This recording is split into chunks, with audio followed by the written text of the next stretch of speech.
Welcome to another Bandology interview. Bandology is a Canadian nonprofit dedicated to more music for more kids via education, collaboration, and community. Hi everyone, my name is Lucas and I'm the Outreach Manager for Bandology. Today I have the pleasure of speaking with Tyler Shaw. How are you doing today, Tyler? I'm fantastic. How are you? I'm doing well. Awesome. So for those of you who don't know, Tyler is a very successful pop artist. He received a Juno nomination for his album Intuition and has a certified double platinum single called With You. Very, very cool. So why don't we get started by, can you describe a bit about your background in music, Tyler? My background in music is pretty simple. I grew up in a musical household. Music runs in the family all the way to my great grandparents. They used to play in a polka band.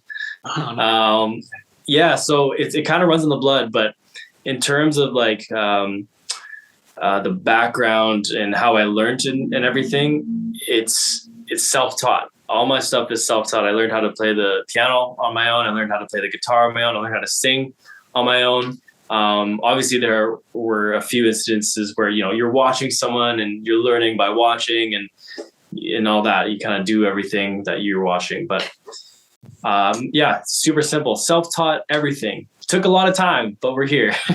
There you go. Right on. And you're here and you're doing amazing. So that's awesome. Thank you. Always cool. Great hearing, that people are self-taught, For sure. I think everyone to a certain point who plays music starts that way. And then, you decide if you want to do music lessons and all of that. Yep.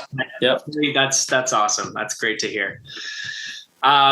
So you've released, in my intro talking about With You, you've released lots of awesome original songs in your career so far.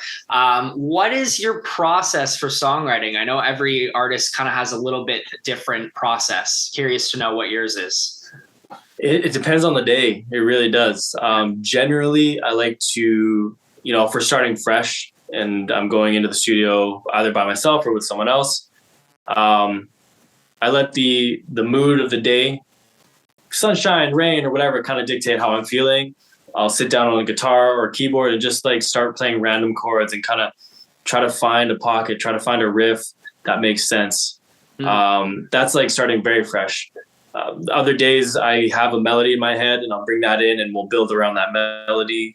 And other days I'll have a concept and a title of a song and we'll build the song around the title of what that should sound like. Yeah. So it really all depends. It's very magical. The songwriting process is very magical.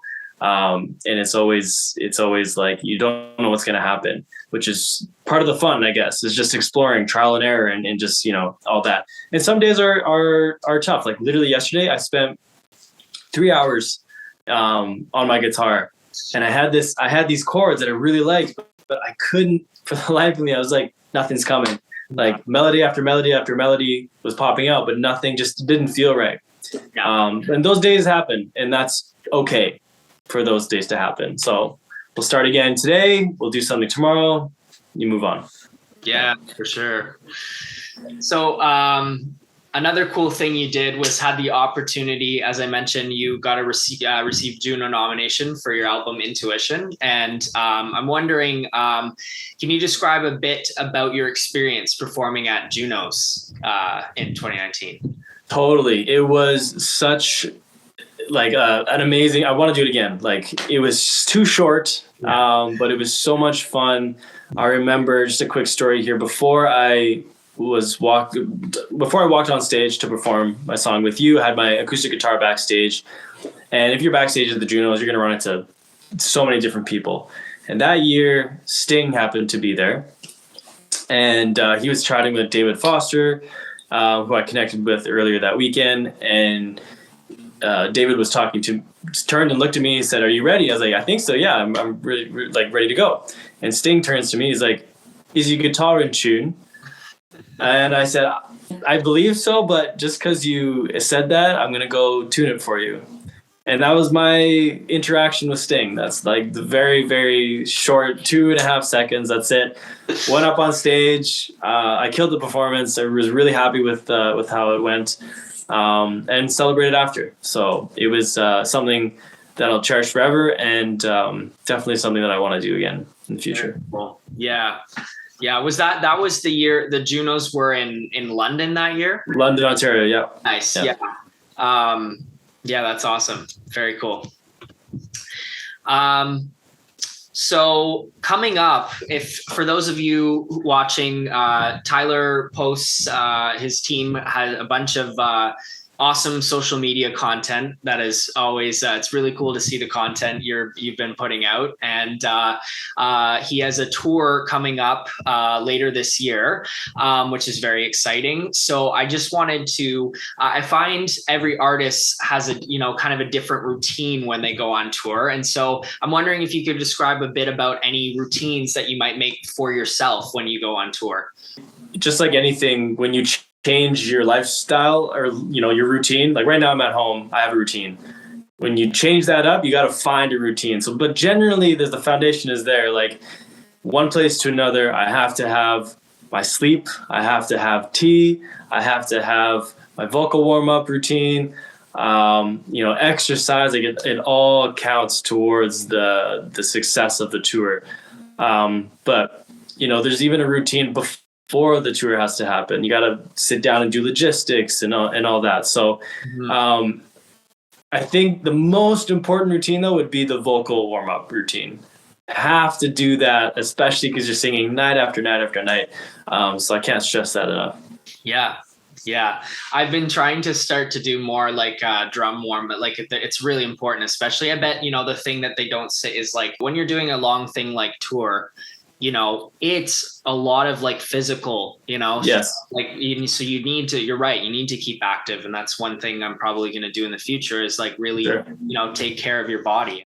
With Bandology, we talk a lot about the value of music education and how it provides many different transferable skills. And so my question to you, Tyler, is why do you think music education is important to you? The biggest thing for me in music education, although I don't have a music education degree or anything, just having the knowledge and an outlet to be able to play music, I think is super important. Whether you want to do it for your career or not, just having some kind of alternate thinking. It makes you think in a different way than you would with math or science or anything really. Music is its own lane. So if you work the brain muscles, teaching yourself music or being taught music, it'll work a specific area of your brain that will help you in creative situations and problem solving and all that type of stuff. Mm-hmm. So I think it's super important just for mental health, even, really. Yeah. No, 100%. Yeah. Thanks for that answer, Tyler. All right. So my last official question to you is, do you have any advice for younger musicians interested in pursuing a career in music? Yeah. I got a couple things. Practice. And, this day and age, I'm sure a lot of people are on social media. And I think one of the biggest things is that when you post on social media, you get discouraged if it doesn't do well. Don't let that get to you. Don't let that hit you too hard, because it's timing, it's luck, it's talent, it's so many combinations of things.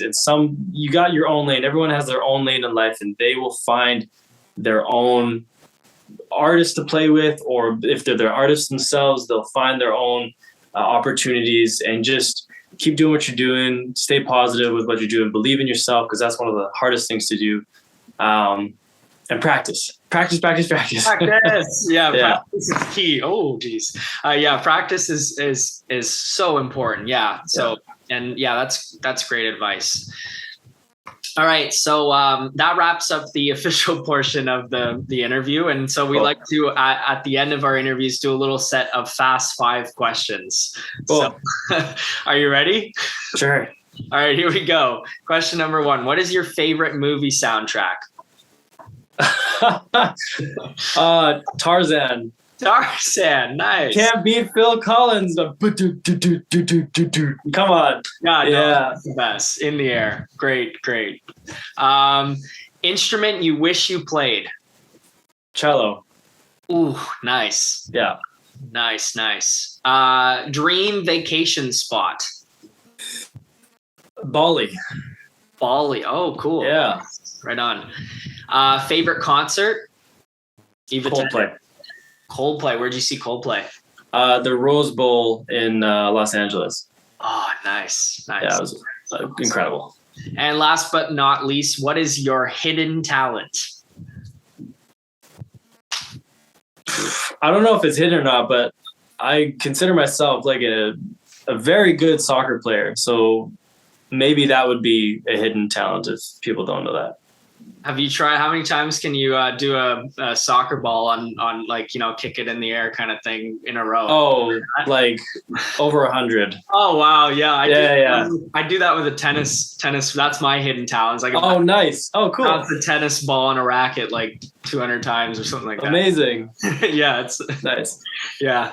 All right. Well, thank you so much, Tyler. This was great. Really appreciate you sharing a bit of insight into your career and all the cool things you're up to. Can't wait to continue to look at and see what you're up to. And I hope the tour goes well. That'll be really exciting. Thanks, man. Hope to see you at the show. Yeah, for sure. All right. Take care. Cool. See you, Lucas.